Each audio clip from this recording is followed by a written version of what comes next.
সুপ্রিয় শিক্ষার্থীরা, নোয়াখালী সরকারি কলেজের অনলাইন শ্রেণী কার্যক্রমে তোমাদেরকে স্বাগত। আমি মোহাম্মদ নাজিমুদ্দিন, প্রভাষক হিসাব বিজ্ঞান বিভাগ, নোয়াখালী সরকারি কলেজ। আজকে তোমাদের সাথে একাদশ শ্রেণী ফিনান্স ও ব্যাংকিং ও বিমার দ্বিতীয় লেকচার নিয়ে তোমাদের সামনে উপস্থিত হয়েছি। তোমরা জানো তোমাদের সাথে আমি প্রথম লেকচার ফিনান্স, ব্যাংকিং ও বিমার প্রথম লেকচারে স্বল্প ও মধ্যমেয়াদী অর্থায়নের কিছু মনে করো যে তোমাদের প্রয়োজনীয় প্রশ্নসমূহ এবং প্রয়োজনীয় সূত্রগুলি সমূহ নিয়ে তোমাদেরকে আলোচনা করেছি। এখানে বলেছিলাম যে তোমাদের আরও কিছু সূত্র প্রয়োজন হবে। আজকে সেই সমস্ত বাকি সূত্রগুলো নিয়ে এখানে ক্লাসটা সাজিয়েছি এবং ওই সূত্রগুলোর আলোকে, সমস্ত সূত্রগুলোর আলোকে আজ আমরা প্রথম থেকে কিছু গাণিতিক সমস্যা নিয়ে আজকে ক্লাসে শুরু করব। তো প্রিয় শিক্ষার্থীরা, আমরা এখন হোয়াইট বোর্ডে চলে যাব। তোমরা দেখো, আমি তোমাদের সামনে এখানে লেকচার 2 তে তোমাদের জন্য কিছু প্রয়োজনীয় সূত্র, অবশিষ্ট প্রয়োজনীয় সূত্র সমূহ তোমাদের জন্য সাজিয়েছি। গত ক্লাসে তোমাদেরকে 7টার মতো না 6টার মতো সূত্র আমি লিখেছিলাম, যে বাকি সূত্রগুলো আমি এখানে প্রেজেন্ট করেছি। আজকে তোমাদের সূত্রগুলো বুঝিয়ে দেব, দেন আমরা কিছু গাণিতিক সমস্যার মধ্যে চলে যাব। ওকে, আমরা বোর্ডে চলে যাই। দেখো, অবশিষ্ট প্রয়োজনীয় সূত্র 7 নম্বরে আমাদের বলা আছে যে নগদ আবর্তন সংখ্যা। নগদ আবর্তন সংখ্যা আমরা কিভাবে বের করব? 360/CCC মানে হচ্ছে cash conversion cycle. Cash conversion cycle, cash conversion cycle. তারপরে আসুন 8 নাম্বার টাকা। 8 নম্বরে বলা আছে ন্যূনতম পরিচালন নগদ। ন্যূনতম মানে আমার কতটুকু পরিচালন করতে আমার কতটুকু নগদ টাকার প্রয়োজন হবে, এটাকে বলে ন্যূনতম পরিচালন নগদ অথবা সর্বনিম্ন নগদ উদ্বৃত্ত। মানে সর্বনিম্ন কি পরিমাণ টাকা আমাকে হাতে রাখতে হবে, সেটা আমাকে যদি বের করতে বলে, তাহলে আমরা এটা বের করব T/নগদ আবর্তন সংখ্যা। তোমরা জানো 7 নম্বর সূত্রে নগদ আবর্তন সংখ্যা কিভাবে বের করব সেটা আমরা জেনে গেছি। 360/CCC, ওটাকে আমরা টি মানে হলো যে নগদ, বার্ষিক নগদ প্রয়োজন। টি মানে বোঝা যায়, টি মিনিংটা হলো যে বার্ষিক মোট নগদ প্রয়োজন। এটা মানে হলো যে বার্ষিক মোট নগদ প্রয়োজন। টি মানে বোঝা যায় যে বার্ষিক মোট নগদ প্রয়োজন। বার্ষিক মোট নগদ প্রয়োজনকে নগদ আবর্তন সংখ্যা দ্বারা ভাগ করলে আমরা আমার কতটুকু টাকা আমার হাতে থাকতে হবে আমরা এটা জানতে পারবো। তারপর আসলে প্রিয় শিক্ষার্থীরা, দেখো 9 নম্বরে বলা আছে পরিচালন চক্র মানে অপারেটিং সাইকেল। অপারেটিং সাইকেল যদি তোমাদেরকে বের করতে বলে, তাহলে সূত্র আমাদেরকে লিখতে হবে AI + ACP। তোমাদেরকে এর আগে আমি বলেছিলাম যে AI মিনিংটা বলে দিয়েছিলাম। AI এর মানে হলো যে এভারেজ এজ অফ ইনভেন্টরি, গড় মজুদ আবর্তন। এভারেজ এজ অফ ইনভেন্টরি মানে হলো যে গড় মজুদ আবর্তন প্লাস ACP। ACP মানে average collection period. Average collection period মানে আমি কত দিনের মধ্যে আমি টাকাটা আদায় করতে পারবো তার একটা গড় সময়। তারপরে আসো 10 নম্বর ন্যূনতম নগদ উদ্বৃত্ত। ন্যূনতম নগদ উদ্বৃত্ত তুমি কিভাবে করবে? দৈনিক নগদ ব্যয় into CCC, cash conversion cycle. দৈনিক তোমার কত টাকা নগদ ব্যয় হচ্ছে, এটাকে তুমি ক্যাশ কনভার্সন সাইকেল দ্বারা গুণ করলে তোমার কতটুকু ন্যূনতম নগদ উদ্বৃত্ত হাতে রাখতে হবে এটা তুমি জানতে পারবা। তারপরে আসো 11 নম্বরে বলা আছে যে কাম্য বা প্রত্যাশিত নগদ উদ্বৃত্ত। কাম্য বা প্রত্যাশিত, এটাকে কিন্তু বমল মডেলে বলা হয়। কি মডেল? বমল মডেলে বলা হয়। কাম্য বা প্রত্যাশিত নগদ উদ্বৃত্ত, তুমি কতটুকু প্রত্যাশা করতেছো, তুমি কতটুকু নগদ উদ্বৃত্ত হাতে রাখবা, সেটাকে সূত্র বের করার সূত্র হলো √2BT/I। √2BT/I। এখন আমি তোমাদেরকে এর আগে বলেছিলাম যে টি মানে হলো যে বার্ষিক মোট নগদ প্রয়োজন। টি মানে হলো যে বার্ষিক মোট নগদ প্রয়োজন। আই মানে হলো যে সুদের হার বা প্রতিদানের হার অথবা সুযোগ ব্যয়। এই আই মানে হলো যে মনে করো সুদের হার, সুদের হার অথবা মনে করো যে প্রতিদান হার। এখান দিয়ে লিখে দিই আমি। আই মানে হলো যে আই মানে হলো যে মনে করো সুদের হার অথবা প্রতিদানের হার, প্রতিদানের হার অথবা সুযোগ ব্যয়। বিভিন্ন নামের প্রশ্ন থাকতে পারে, আমাদেরকে এটা ধরে নিতে হবে। তাহলে এই আই মানে আমরা বুঝে নিয়েছিলাম কি, আই মানে সুদের হার, প্রতিদানের হার অথবা সুযোগ ব্যয়। যেটাই প্রশ্ন থাকে আমরা এটাকে সুদের হার হিসেবে ধরে নিব। তারপরে টি মানে বলে দিয়েছিলাম বার্ষিক নগদ প্রয়োজন। তারপরে আসে বি। বি দ্বারা আমরা কি বুঝাই? বি মানে হলো যে তোমার প্রতিটি লেনদেনের নগদায়ন ব্যয়, প্রতিটি লেনদেনের নগদায়ন ব্যয়। এই বি মানে হলো যে আমার নগদায়ন ব্যয়, মানে এক একটা লেনদেনের আমার নগদায়ন ব্যয়। বি মানে হলো যে আমার লেনদেনের নগদায়ন ব্যয়। এই বি মানে হলো যে লেনদেনের নগদায়ন ব্যয়, লেনদেনের বি মানে হলো যে লেনদেন নগদায়ন ব্যয়, তাহলে আমরা এটা বুঝে গেলাম। তারপর আসো 12 নম্বরে মিতব্যয়ী ফরমায়েশ পরিমাণ। মিতব্যয়ী ফরমায়েশ পরিমাণ কি? মিতব্যয়ী ফরমায়েশ পরিমাণটা হলো যে আমি মানে কিভাবে আমি পণ্যের অর্ডার করলে ফরমায়েশ প্রদান করলে আমার ব্যয়টা সর্বনিম্ন হবে, মানে মিতব্যয়ী হবে, সেই মিতব্যয়ী ফরমায়েশ পরিমাণ এটাকে ইংরেজিতে বলে economic order of quantity. Economic order of quantity মানে ইওকিউ, সংক্ষেপে বলে ইওকিউ। সমান সমান কি √2AO divided by C. √2AO divided by C. এখানে এ মানে হলো যে অ্যানুয়াল রিকোয়ারমেন্ট, এ মানে হলো যে অ্যানুয়াল রিকোয়ারমেন্ট মানে হলো যে বার্ষিক পণ্য কতটুকু প্রয়োজন। অ্যানুয়াল রিকোয়ারমেন্ট হলো যে বার্ষিক মোট প্রয়োজন, তোমার কতটুকু বার্ষিক মনে করো পণ্যের প্রয়োজন হয়, সেটাকে আমরা এর দ্বারা মিনিংস করব। তারপরে আসো ও মানে হলো যে অর্ডারিং কস্ট, মানে আমার প্রত্যেকটা অর্ডারে কি পরিমাণ ব্যয় হয় সেটাকে বলে অর্ডারিং কস্ট। আর সি মানে হলো যে ক্যারিং কস্ট। ক্যারিং কস্ট মানে হলো যে তোমার বহন ব্যয়, তোমার পণ্য পরিবহন করতে কতটুকু ব্যয় হবে। এসি মানে অর্ডার প্রতি পার ক্যারিং কস্ট। আচ্ছা, তারপরে আসো প্রতি বছর অর্ডার বা ফরমায়েশ সংখ্যা।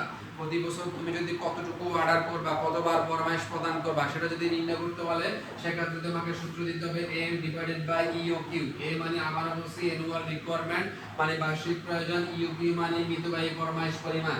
তাহলে এই বার্ষিক মোট নগদ প্রয়োজনকে মিতব্যয়ী ফরমায়েশ পরিমাণ দ্বারা ভাগ করলে আমরা প্রতি বছর অর্ডার বা ফরমায়েশ সংখ্যা পেয়ে যাব। তারপরে আসুন নাম্বার 14, মোট ফরমায়েশ ব্যয়। মানে আমি টোটাল, আমাকে যদি টোটাল আমার পুরো বার্ষিক মোট ফরমায়েশ ব্যয় বের করতে বলে, তাহলে আমরা ওটা কিভাবে বের করব? দেখো, ফরমায়েশ সংখ্যাকে প্রতি বছর প্রতি ফরমায়েশ ব্যয়, এটা তো আমরা জেনারেলি বুঝি। 5টি কলমের দাম 2 টাকা হলে, একটি কলমের দাম 2 টাকা হলে 5টি কলমের দাম কত?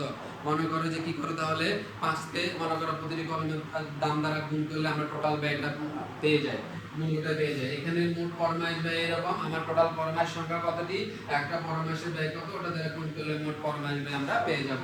তারপর আসে নাম্বার 15, মোট মজুদ ব্যয়। তুমি যে মনে করো পণ্য মজুদ করে রাখবা, এই টোটাল মজুদ ব্যয় দিয়ে তোমার কতটুকু ব্যয় হবে এটা তোমাকে নির্ণয় করতে হলে, তাহলে মজুদ ব্যয়ের সূত্র হলো মোট ফরমায়েশ ব্যয় যোগ মোট বহন খরচ। মোট ফরমায়েশ ব্যয় যোগ মোট বহন খরচ। মোট ফরমায়েশ ব্যয় বের করার একটা সূত্র আমি এখানে তোমাদেরকে উল্লেখ করেছি।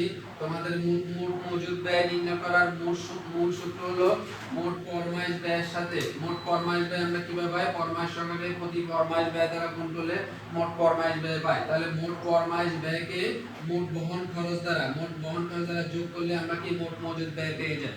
তাহলে মোট ফরমায়েশ ব্যয়টা তুমি, আমরা এখানে একটা সূত্র দেখাইছিলাম, ফরমায়েশ সংখ্যাকে প্রতি ফরমায়েশ ব্যয় দ্বারা কি করলে গুণ করলে, অন্যভাবে তোমরা বের করতে পারো a divided by UQ into ও, মানে আমার বার্ষিক রিকোয়ারমেন্ট, বার্ষিক মোট প্রয়োজনকে মিতব্যয়ী ফরমায়েশ পরিমাণ দ্বারা ভাগ করে প্রতি ফরমায়েশের অর্ডারিং কস্ট, অর্ডারের ব্যয় দ্বারা গুণন করলে আমরা মোট ফরমায়েশ ব্যয় পেয়ে যাব। আবার মোট বহন খরচ কিভাবে বের করব? মোট বহন খরচ বের করব ইওকিউ মানে ইকোনমিক অর্ডার অফ কোয়ান্টিটি অথবা মিতব্যয়ী ফরমায়েশ পরিমাণকে 2 দ্বারা ভাগ করে ক্যারিং কস্ট মানে বহন খরচ দ্বারা, প্রতি ফরমায়েশের বহন খরচ দ্বারা গুণন করলে মোট বহন খরচকে পেয়ে যাব। তাহলে মোট বহন খরচ এবং মোট ফরমায়েশ ব্যয় দুটি যোগ করলে আমরা মোট মজুদ ব্যয় পাবো। আবার দুটো আলাদাভাবে নির্ণয় করার সূত্র তোমাদেরকে এখানে দেখিয়ে দিলাম। তারপর নাম্বার 16, নিরাপত্তা মজুদ। নিরাপত্তা মজুদ মানে হলো যে কি তুমি কতটুকু মজুদ হাতে রাখলে একটি পণ্যের ফরমায়েশ প্রদান করার পর গুদামে পণ্য আসা পর্যন্ত যতটুকু সময়, ততটুকু সময় তুমি তোমার ক্রেতার বা ভোক্তার চাহিদা ফিল আপ করতে পারবা, ততটুকু পণ্য রিজার্ভ রাখাটাকে বলা হয় নিরাপত্তা মজুদ। ওই নিরাপত্তা মজুদ কিভাবে বের করবা? সর্বোচ্চ ব্যবহারকে, তুমি কতটুকু সর্বোচ্চ ব্যবহার করবা, ওই সর্বোচ্চ ব্যবহার মাইনাস স্বাভাবিক ব্যবহার। মনে করো আমার এই বছর সর্বোচ্চ কতটুকু ব্যবহার হতে পারে, এটাকে অ্যাজ ইউজুয়াল মানে স্বাভাবিকভাবে তোমার কতটুকু ব্যবহার হচ্ছে কতটাকে মাইনাস করবে লিড টাইম বা বহন সময় দ্বারা গুণ করবা। লিড টাইম বা বহন সময় দ্বারা গুণ করলে তুমি নিরাপত্তা মজুদ পেয়ে যাবা। তোমাদেরকে ওই দিন বলে দিয়েছিলাম লিড টাইম বা বহন সময় কি। লিড টাইম বা বহন সময় হলো একটি পণ্যের ফরমায়েশ প্রদান করার পর গুদামে পণ্য আসা পর্যন্ত যতটুকু সময়, ততটুকু সময়কে বলা হয় লিড টাইম বা বহন সময়। ওই লিড টাইম বা বহন সময় দ্বারা সর্বোচ্চ ব্যবহার থেকে স্বাভাবিক ব্যবহার বাদ দিলে যা থাকবে তা দ্বারা গুণন করলে আমরা নিরাপত্তা মজুদ পেয়ে যাব। তারপরে আসুন নাম্বার 17, সর্বোচ্চ স্তর। সর্বোচ্চ স্তর এবং সর্বনিম্ন স্তর আমাদেরকে বের করতে বলে প্রশ্নে। সর্বোচ্চ স্তর বের করার সূত্র হলো কোন আদেশ স্তর।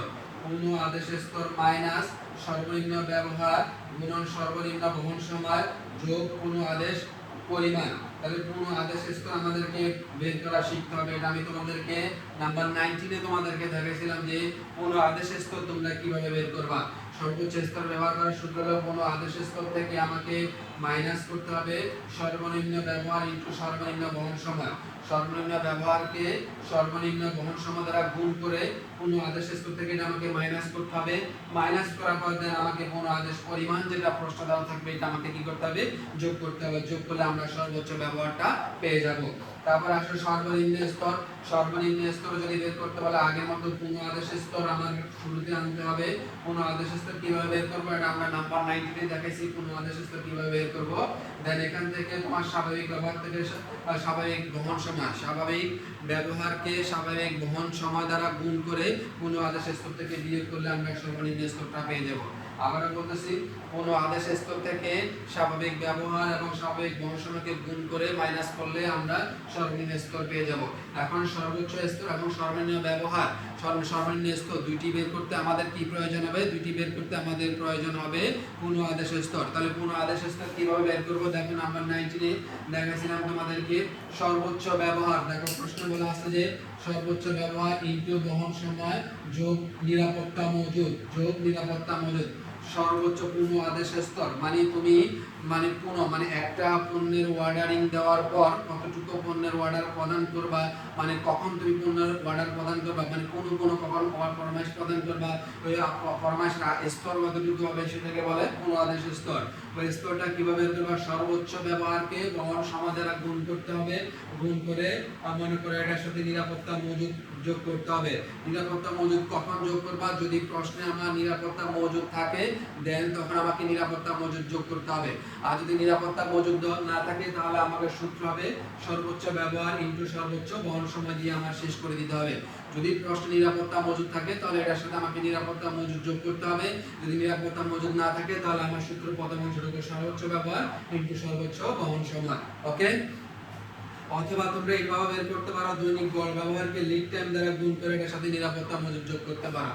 দৈনিক যে গড় ব্যবহার আমি প্রতিদিন কতটুকু ব্যবহার করি পণ্য, কতটুকু ব্যবহারের সাথে আমার লিড টাইম বা বহন সময় গুণ করবা, গুণ করে এর সাথে নিরাপত্তা মজুদ যোগ করলে তুমি পূর্ণ আদেশ স্তর পেয়ে যাবে।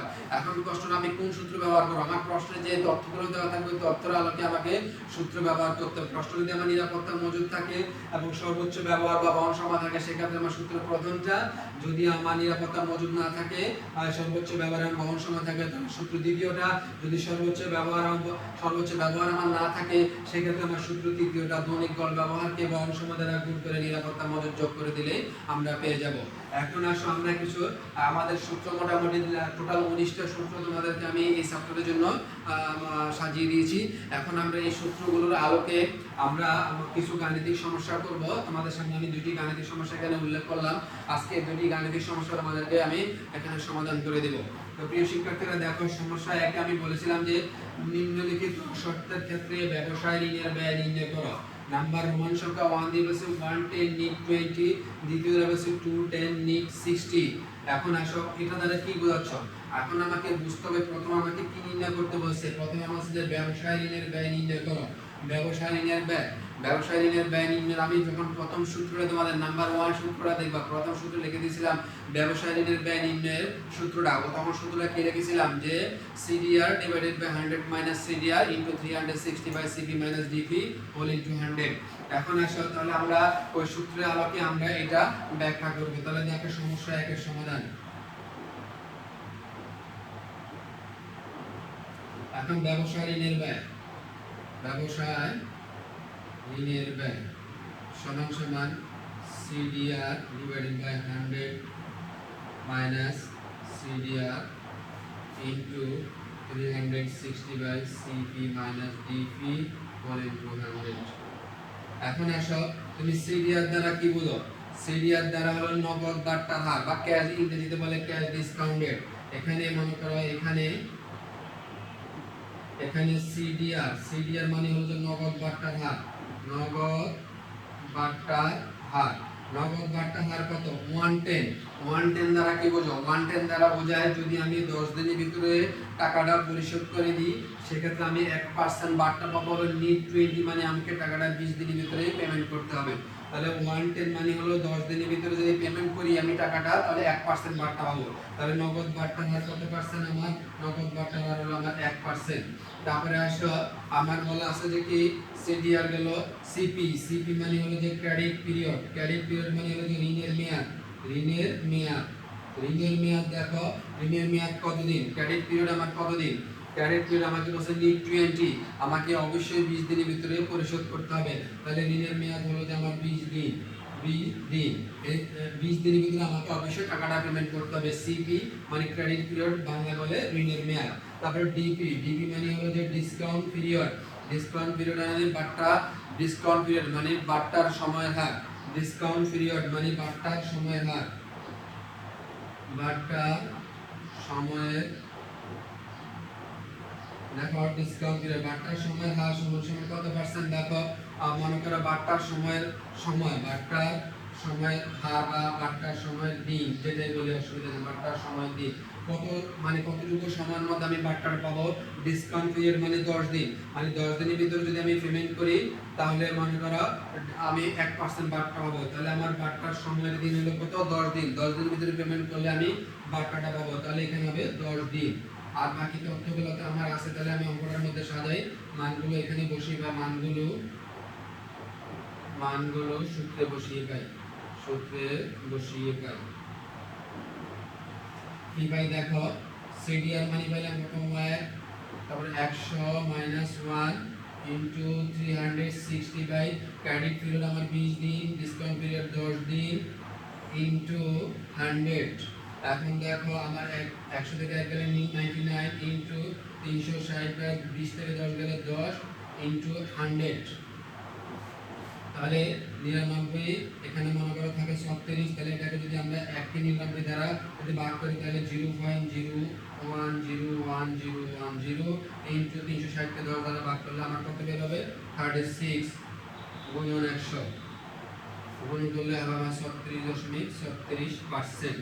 36%। তাহলে আমরা ব্যবসায় ঋণের ব্যয় পেয়ে গেলাম কত? ব্যবসায় ঋণের ব্যয় পেয়ে গেলাম 36.36%। তাহলে আমরা প্রথম সমস্যাটার সমাধান বুঝলাম। তোমরা রোমান সংখ্যা 2 তোমাদের হোমওয়ার্ক থাকবে, তোমরা কিভাবে বের করবা? এটা বলা আছে 210 নিড 60 মানে হলো যে তোমার সিডিআর হলো যে 2% আর ডিসকাউন্ট পিরিয়ড হলো 10 দিন। 10 দিনের ভিতরে পেমেন্ট করলে তুমি 2% ভাগটা পাবা। এখানে সিডিআর হলো 2, তারপরে ডিসকাউন্ট ডিপি মানে হলো যে 10 আর ক্রেডিট পিরিয়ড মানে 60 ডেজ, মানে 60 দিনের ভিতরে টাকাটা পেমেন্ট করতে হবে। তাহলে রোমান 2 তোমাদের হোমওয়ার্ক থাকবে, তোমরা করবা। এবার আসো আমরা সমস্যা 2 তে আসি। সমস্যা 2 তে বলা আছে যে এবিসি টেলিকম 120 দিন মেয়াদি 3 লাখ টাকা লিখিত মূল্যের বাণিজ্যিক কাগজ 2,98,000 টাকায় বিক্রয় করেছে। বাণিজ্যিক পত্রের বার্ষিক সুদের হার নির্ণয় করো। আবার বলতেছি, প্রশ্নটা বলতেছি, এবিসি টেলিকম 120 দিন মেয়াদি 3 লাখ টাকা লিখিত মূল্যের বাণিজ্যিক কাগজ 2,98,000 টাকায় বিক্রি করেছে। বাণিজ্যিক পত্রের মানে কমার্শিয়াল পেপার বার্ষিক সুদের হার নির্ণয় করো। তো তোমাদেরকে নাম্বার 2 সূত্র আমি লিখে দিয়েছিলাম যে বাণিজ্যিক পেপারের বা বাণিজ্যিক পত্রের ঋণপত্রের ব্যয় তোমরা কিভাবে বের করবা, ওই সূত্রটা তোমাদেরকে আমি লিখে দিয়েছিলাম। তাহলে আমরা এখন অঙ্কটা একটু সলিউশনে আসি। দেখো, আমরা যদি বাণিজ্যিক পত্রে ঋণপত্রের ব্যয় নির্ণয় করতে যাই, এটাকে আমরা সংক্ষেপে এপিআরও বলতে পারি। বাণিজ্যিক ঋণপত্রের কি বের করতে? বাণিজ্যিক পত্রের বার্ষিক সুদের হার। তাহলে বাণিজ্যিক পত্রে, বাণিজ্যিক সমস্যা 2, বাণিজ্যিক পত্রের বার্ষিক সুদের হার, এটাকে সংক্ষেপে আমরা এপিআর দ্বারা প্রকাশ করতে পারি। এপিআর সমান সমান, ঠিক আছে, এফবি সূত্র লিখে দিয়েছিলাম। দ্বিতীয় নম্বর সূত্রটা তোমরা দেখবে, FB minus SB divided by NSB into 360 by DM all into 100। দেখো, তোমাদের যখন প্রয়োজনীয় সূত্রাবলী লিখে দিয়েছিলাম, তোমাদের দ্বিতীয় নম্বর সূত্রটা লিখে দিয়েছিলাম বাণিজ্যিক ঋণপত্রের ব্যয় তোমরা কিভাবে নির্ণয় করবে। এখন আমাকে প্রশ্নের মাঝে বাণিজ্যিক পত্রের বার্ষিক সুদের হার নির্ণয় করো। তাহলে বাণিজ্যিক পত্রের বার্ষিক সুদের হার মানে আমার দ্বিতীয় নম্বর সূত্র চলে যেতে হবে, এপিআর সমান সমান FB minus SB divide by NSB into 360 by DM into মনে করো 100। এখন এখানে আসো, এখানে আমি লিখে দিচ্ছি, এখানে এফবি মানে ফেস ভ্যালু, ইংরেজিতে বলে ফেস ভ্যালু, বাংলা বলে লিখিত মূল্য, বাংলা বলে লিখিত মূল্য। এখন লিখিত মূল্য প্রশ্ন কত টাকা বলে দিছে 120 দিন মানে 3 লাখ টাকা লিখিত মূল্যের, তাহলে লিখিত মূল্য হলো আমার 3 লাখ টাকা। কত লাখ টাকা? 3 লাখ টাকা। তারপরে আসো এসবি, এসবি মানে সেলস ভ্যালু, 3 লাখ টাকা লিখিত মূল্যের বাণিজ্যিক কাগজ কত টাকা বিক্রি করেছে? 2,98,000 টাকা বিক্রি করেছে। তাহলে আমার সেলস ভ্যালু বা বিক্রয় মূল্য কত টাকা? বিক্রয় মূল্য হলো যে আমার সেলস ভ্যালু বা বিক্রয় মূল্য হলো যে আমার 2,98,000 টাকা, 2,98,000 টাকা। দেন আসো এনএসবি, এনএসবি মানে হলো যে net sales value, net sales value বের করতে হয় সেলস ভ্যালু থেকে আদার কস্ট। আদার কস্ট বলতে যদি তোমার এখানে মনে করো উত্তোলন ব্যয় থাকে অথবা মনে করো ফ্লোটেশন কস্ট থাকে, হ্যাঁ তোমার যে যে আমার অন্যান্য যে ব্যয়গুলো থাকবে মনে করো কমিশন অথবা মনে করো অবলাভের কমিশন অথবা দালালের কমিশন, এই সমস্ত অন্যান্য ব্যয়গুলো যদি থাকে তো সেক্ষেত্রে আমার বিক্রয় মূল্য থেকে অন্যান্য ব্যয়গুলো বাদ দিলে আমরা এনএসবি পাই। এখন আমার প্রশ্নের মধ্যে কোনো অন্যান্য ব্যয় নাই, তাহলে আমার যেটা এসবি সেটাই হবে এখানে এনএসবি, কারণ আমার এখানে কোনো আদার কস্ট নাই, যেটা আদার কস্ট নাই যেটা এসবি সেটা এনএসবি থাকবে। তাহলে এনএসবি মানে হলো যে নিট লিখিত মূল্য, নিট বিক্রয় মূল্য, নিট বিক্রয় মূল্য। তাহলে নিট বিক্রয় মূল্য যেহেতু আমার কোনো আদার কস্ট নাই তাহলে 2,98,000 টাকায় আমার এখানে থাকবে। যদি আমার কোনো অন্যান্য কস্ট থাকতো তাহলে আমরা বিক্রয় মূল্য থেকেও অন্যান্য ব্যয়গুলো বাদ দিলে আমরা নিট সেলস ভ্যালু পেয়ে যেতাম। এখন আমাদের অন্যান্য কস্ট না বিদায় সেলস ভ্যালুটাই হলো যে নিট সেলস ভ্যালু। এবার আসো ডিএম, ডিএম এর ইংরেজি মিনিং হলো days of maturity. Days of maturity মানে হলো যে আমার এই ঋণপত্রের মেয়াদ কতদিন, কতদিন এই মেয়াদ পত্রটা পূর্তি হবে, মেয়াদ পূর্তি হবে মানে এটাকে বলে ডেজ অফ ম্যাচুরিটি, মানে কতদিন এটা মেয়াদ পূর্তি হবে। প্রশ্নে বলে দিছে কতদিন মেয়াদি? 120 দিন মেয়াদি। তাহলে আমার ডিএম হলো 120 দিন, ডিএম হলো 120 দিন। এখন আসে এই তথ্যগুলো আমরা সূত্রের মধ্যে বসালে কি পাই? এই তথ্যগুলো উপরে তথ্যগুলো সূত্রে বসিয়ে পাই। দেখো সূত্রে বসালে কি পাই? এফবি হলো যে 3 লাখ টাকা মাইনাস আমার এসবি হলো যে 2,98,000 টাকা, এনএসবি ও 2,98,000 টাকা ইনটু 360 বাই আমার 120 দিন ইনটু 100। দেখো 3 লাখ থেকে 2,98,000 গেলে উপরে থাকবে 2,000, নিচে 2,98,000 ইনটু 360 কে 120 দ্বারা ভাগ করলে কত হবে? 3 হবে। 3 12 70 0 0 আর 3 থাকবে ইনটু 100। এখন দেখো 2000 কে 2,98,000 দ্বারা ভাগ করলে আমার হবে 0.0201 34228, 34228 গুণন 3, টোটাল আমার এটাকে যদি 3 দ্বারা গুণ করি আমার এটা দাঁড়াবে তাহলে ইনটু 100, ঠিক আছে। তাহলে দেখো তাহলে আমার হবে 2.01%, 2.01। তোমরা এটা ক্যালকুলেটরের সাহায্যে বের করতে পারবা। 2000 কে 2,98,000 দ্বারা ভাগ করে 3 দ্বারা গুণ করলে তোমার হবে এটা বের হবে 0.0201342228, এটাকে 100 দ্বারা গুণ করলে হবে 2.01%। তোমাদের কাছে যদি তোমরা ফিনান্সের অঙ্ক করতে গেলে তোমাদের অবশ্যই একটি সায়েন্টিফিক ক্যালকুলেটরের প্রয়োজন হবে। তো তোমরা যাদের কাছে সায়েন্টিফিক ক্যালকুলেটর নাই তোমরা খুব দ্রুত একটা সায়েন্টিফিক ক্যালকুলেটর সংগ্রহ করে নিবে, কারণ সায়েন্টিফিক ক্যালকুলেটর ছাড়া ফিনান্সের অঙ্ক করা সো টাফ। তো সেক্ষেত্রে আসো তোমরা 2000 কে 2,98,000 দ্বারা ভাগ করে 3 দ্বারা গুণন দিবা, 3 দ্বারা গুণন দিলে তোমরা 2 মানে এই মানটা পাবা, এখানের সাথে 100 গুণন দিলে হবে 2.01%। তাহলে আমার বাণিজ্যিক পত্রের বার্ষিক সুদের হার কত হবে? 2.01%। তো প্রিয় শিক্ষার্থীরা এখানে তোমরা পুরো আমি আজকের ক্লাসটা যেভাবে সাজিয়েছি তোমাদের তোমাদের কাজ থাকবে আমার যে লেকচার 1টা ছিল এখানে আমি যে প্রয়োজনীয় যে মনে করা সমস্যা বা মনে করা যে প্রয়োজনীয় যে ব্রিফ কোশ্চেন তোমাদের সাথে আলোচনা করেছি ওই কোশ্চেনগুলো নোট আউট করা, দেন হলো যে প্রয়োজনীয় সূত্রগুলো নোট করে মুখস্থ করে ফেলা, দেন আসলে গাণিতিক সমস্যার মধ্যে পড়লে অঙ্কগুলো করবা, তাহলে তোমরা অঙ্কগুলো বুঝতে পারবা। আমি তোমাদেরকে দুটি অঙ্ক এখানে সমাধান করে দিয়েছি, একটি অঙ্ক তোমাদের জন্য হোমওয়ার্ক রাখলাম, তোমরা এটা হোমওয়ার্ক হিসেবে বাড়িতে তোমরা করে ফেলবে, করে রেজাল্টটা কমেন্টস বক্সে জানাবে। তো প্রিয় শিক্ষার্থীরা ভালো থাকো, সুস্থ থাকো, আজকের জন্য ক্লাস এখানেই সমাপ্তি। আল্লাহ হাফেজ।